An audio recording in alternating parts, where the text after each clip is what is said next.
اعتکاف کا بڑا اہتمام ہوتا ہے، لیکن یہاں عام طور پر رمضان شریف کے آخری عشرے کا اعتکاف بھی مشکل سے لوگ تیار ہوتے ہیں۔ اگر کوئی ہوتا بھی ہے تو 1 یا 2 3 اتنے ہی ہوتے ہیں۔ اس لیے اس وقت میں 5-7 منٹ کے اندر اعتکاف کے سلسلے میں عرض کرنا ہے، اعتکاف کی حقیقت معلوم ہو جائے۔ اعتکاف کا مطلب ہے مسجد میں اللہ کو راضی کرنے کے لیے ٹھہرنا، یہ اعتکاف ہے۔ تو ابھی ہم نماز پڑھنے آئے ہیں، تراویح ادا کیا ہے، تو اس میں بھی اعتکاف کی نیت ہو سکتی ہے اور اعتکاف کا ثواب ملے گا۔ حدیث پاک میں نبی کریم صلی اللہ علیہ وسلم نے ارشاد فرمایا کہ معتکف کے لیے 2 بہت بڑے انعام ہیں۔ ایک تو یہ کہ وہ گناہوں سے بچا رہتا ہے، معتکف حالت اعتکاف میں گناہوں سے محفوظ ہے، ایک تو یہ انعام ہے۔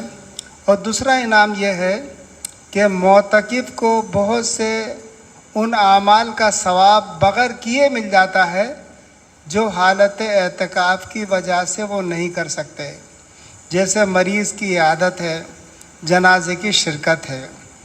تو اگر اس نے نہیں کیا اعتکاف کی وجہ سے تو اس کو بغیر نماز جنازہ کے پڑھے ہوئے اور عیادت کے ثواب ملے گا، یہ حدیث شریف میں بتایا گیا ہے۔ اب اعتکاف کے سلسلے میں علماء نے بیان کیا ہے کہ 3 قسمیں ہیں اعتکاف کی۔ اچھا، چونکہ خواتین بھی پیچھے رہتی ہیں تو ان کے ذہن میں یہ ہوگا کہ اعتکاف تو مردوں کے لیے ہے، عورتوں کے لیے اعتکاف نہیں ہے۔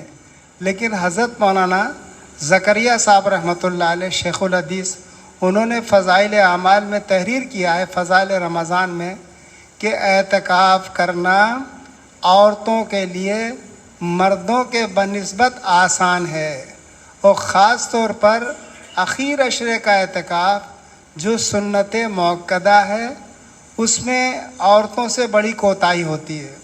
بہت کم عورتیں ہیں جو وہ اعتکاف کرتی ہیں یا نہیں کرتی ہیں، جبکہ حضرت شیخ نے لکھا ہے کہ ان کے لیے اعتکاف کرنا مردوں کے بنسبت آسان ہے۔ اس طرح آسان ہے کہ جو گھر میں بزرگ ہیں وہ اپنی اعتکاف کی جگہ متعین کر لیں۔ اول تو ہمارے گھروں میں ایک بہت بڑی کمی یہ ہے کہ کوئی عبادت کی جگہ نہیں متعین ہے۔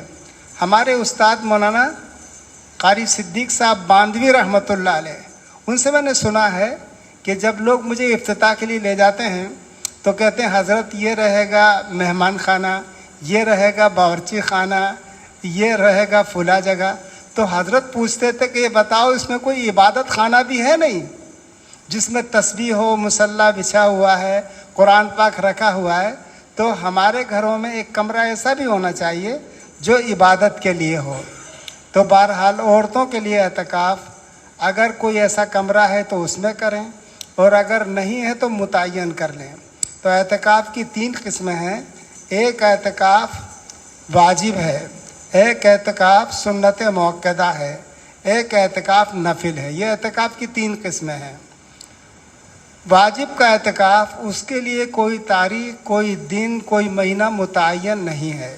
عام طور پر ہمارے یہاں نظر کا ماننے کا بہت رواج ہے، لیکن نظر کی حقیقت کیا ہے؟ نظر ان چیزوں میں ماننا چاہیے جس کو شریعت نے اجازت دیا ہے۔ مثال کے طور پر اسی اعتکاف کے بارے میں فرمایا کہ اگر کوئی شخص یہ نیت کرے کہ میرا فلاں کام ہو جائے گا تو میں اتنے دن کا اعتکاف کروں گا یا کروں گی، تو یہ اعتکاف واجب ہے اور یہ ادا کرنا ضروری ہے۔ اگر نہیں کریں گے تو گناہ گار ہوں گے۔ یہ نظر کا اعتکاف ہے۔ اور کوئی کام نہیں ہے، ویسے ہی نیت کر لیا کہ ہم اتنے دن کا اعتکاف کریں گے تو بھی اعتکاف واجب ہوگا۔ دوسرا اعتکاف سنت موقدہ کا ہے، جس کو تھوڑا تفصیل سے ہم انشاءاللہ کل یا پرسوں میں بیان کریں گے، چونکہ سنت موقدہ والا اعتکاف بھی جلدی آنے والا ہے۔ تیسرا اعتکاف ہے نفلی اعتکاف، جس کا کوئی وقت متعین نہیں ہے۔ حضرت امام ابو حنیفہ رحمۃ اللہ علیہ نے فرمایا کہ یہ اعتکاف پوری زندگی کا بھی جائز ہے اور 1 منٹ اور 1 سیکنڈ کا بھی جائز ہے۔ لہٰذا جب مسجد میں داخل ہوں تو تو اعتکاف کی نیت کر لیں تو اعتکاف کا ثواب ملے گا۔ مسجد کے داخل ہونے میں 5 سنتیں ہیں۔ سب سے پہلے داہنا پیر رکھنا، پھر بسم اللہ پڑھنا، پھر نبی پر درود و سلام پڑھنا، والصلاۃ والسلام علی رسول اللہ صلی اللہ علیہ وسلم، پھر دعا پڑھنا اللہم افتح لی ابواب رحمتک، اور 5ویں سنت اعتکاف کی نیت کرنا، بسم اللہ دخلت وعلیہ توکلت ونویت سنت الاعتکاف۔ اللہ تعالی عمل کی توفیق عطا فرمائے۔ وآخر دعوانا ان الحمد للہ رب العالمین۔